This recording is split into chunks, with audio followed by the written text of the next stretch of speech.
Our Town Effingham is this week, and on Thursdays, Jacob Dickey goes on the road to find some great food in town. He stopped by a local drive-through coffee shop that also has a great food menu. This time he sits down with the owner of Fox Holler Coffee to learn more about the story behind it as he goes on the road to Our Town Effingham. From Altamont.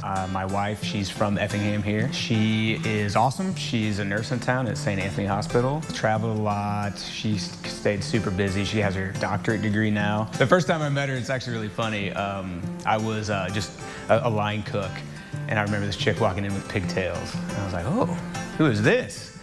And super nervous to talk to her. Finally decided to crack a joke. We did, got along, and that was, man, that was 21 years ago now, and we've been together ever since. I've got two little boys. I've got Abel and then Hudson. They're great. They're 9 and 6, and they kind of dig it too. They're always hanging out here helping me. I'm looking forward to the time whenever they're, 16 and here roasting and, helping clean the place and doing all those family restaurant things. My wife, she's a breast cancer survivor. Around COVID time, she actually got real sick. During that time, she was getting her doctorate degree, pushing me to do more. And we realized at that time, like, hey, we gotta, if you're gonna do something fun and crafty, don't wait, go do it now. So it was her influence. She's like, yeah, you should totally buy a coffee roaster if that's what you want to do, and go for it. Really, I owe it all to her. That's why we started the coffee shop. And then my best friend, Danny Boris, he's my partner here. He's the one that can talk me out of anything. I always have crazy ideas of stuff that I want to do, and he's always the guy that's like, no, don't do that. Well, I texted him one word. I was just like, coffee. And that's the first time where he wasn't like, that's a terrible idea. He's like, yeah, what are you thinking? I've been interested in coffee since I got out of high school and could start drinking lattes and knew what they were. But craft coffee was after my job allowed me to travel more. I started going to like Chicago. I started going into craft roasteries. And I'm like, okay, this is pretty cool. To me, it's like how you start every day. It's very ritual. I'm big on the rituals. Like I like to get up at 4 a.m. and I like to go for my run or go work out and start my days. But before we had the coffee shop, before I was roasting coffee, it was always you wake up and you do your pour over, you make your pot of coffee, and I love the ritual of coffee. And then when you really start getting into it, you realize how deep that ritual goes, because every bean from all over the planet is so unique, and it's unique at every temperature that you drop it out of the drum. That's just part of this complex process, how it's grown, where it's grown.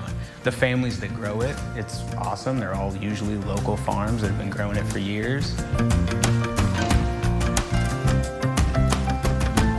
Like I'm all about the south side of Effingham. I'm from Altamont, but I mean, we'd come to Effingham, we'd go to Village Square Mall on the south side. That's always where the movies were. And for me, there was something about breathing some life into the south side of Effingham, and now it's really coming along. I mean, there's Nuxall's across the street, it's a nice new building, there's some new restaurants as you travel further south out of Effingham. So we like the idea of being part of that revitalization of the south side. I am convinced that two things have made us successful. One is clearly the flavor of our coffee, because why would you come back if it doesn't taste good? And then two is the team that works for us, the people over there. I mean, they do everything. They make the drinks, they come up with the names. To create a family restaurant, we already kind of have, because a great example is our head barista, Jess. Her daughters both work here. I mean, that's a big part of what we're doing.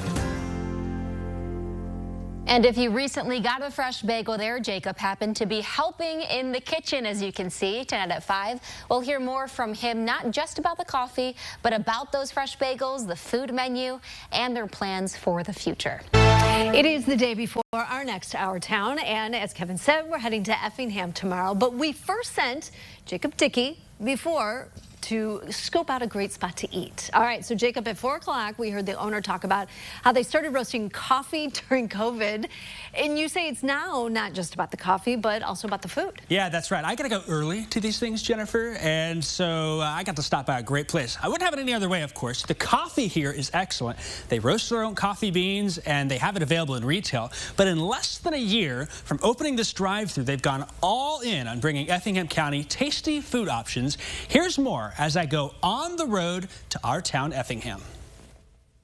I've been interested in coffee since I got out of high school and could start drinking lattes and knew what they were. And that love for coffee has turned into a passion that Seth now shares with others in Effingham. My wife, she's a breast cancer survivor. We realized at that time, like, if you're gonna do something fun and crafty, don't wait, go do it now. So it was her influence. She's like, yeah, you should totally buy a coffee roaster if that's what you want to do, go for it. So Seth started his coffee roasting with business partner Danny, one batch at a time. He would roast, he'd be in my basement, that's where it all started. Roasting coffee until like 1 in the morning. I'm putting my kids to bed. I would do the next night, roast till like 1 in the morning. And now Fox Holler Coffee is a drive-through coffee shop that you can get coffee drinks, refreshers, and more. 2 things have made us successful. One is clearly the flavor of our coffee, because why would you come back if it doesn't taste good? And then 2 is the team that works for us, the people over there. I mean, they do everything. They make the drinks, they come up with the name. We're interested in finding new flavors and being a place that you're looking forward to coming. One of the more popular drinks, the caramel craze. It's an iced latte. We have a caramel sweet foam. You can also get the sea salt sweet foam on top. The caramel layer on bottom is thick, real caramel. So whenever the heated liquid goes over it, it kind of makes it a nice melty mash at the bottom. And of course, you pour your latte and your milk on and you're ready to roll. And they also have cold brew, espresso, and more. After the summer months are gone, we start getting geared up for pumpkin spice weather and all things fall, which is always a crazy time. When you come to Fox Holler Coffee in Effingham, hit the drive-thru for some coffee as well as some breakfast and lunch. Their bagels made fresh in-house have secret sauce on them, full of flavor. I highly recommend you doing a spicy everything or an everything bagel. We do our spicy everything bagel too. You can get it topped with jalapenos and cheddar cheese. It is an egg, cheddar cheese, and sausage or bacon or both if you feel wild. And then that secret sauce on top. The bagels are handmade in the store every day. When they come out of the boil, if you get here first thing in the morning when we open, you get them directly out of the oven. So they're nice and soft and steamy still. If you can't make it for breakfast, they also have great lunch options. Everything's made in-house. When you come to Fox Holler, we roast our own turkey here. We've got a seasoning blend that, of course, we put on it that's proprietary to chef, but it does give it a little kick. We make our pastrami here. Our specials will rotate every week, every day, and it'll be whatever the chef and the crew wants to make that day. Now, I got to try my hand at making those fresh bagels while I was there. It was a lot of fun, and they're pretty easy to do overall. But the sauce part, got a little bit on my mouth there. Still probably could wipe that off a bit. Now, if you're down that way for breakfast or lunch, they are a drive-through only, Jennifer, but they have some really neat plans to continue growing and expanding. One of those, indoor seating. Another, they want to grow their own produce at the shop. Jennifer? Everything looks delicious, and I want to try that spicy bagel for sure. It's great. All right, Jacob, thank you.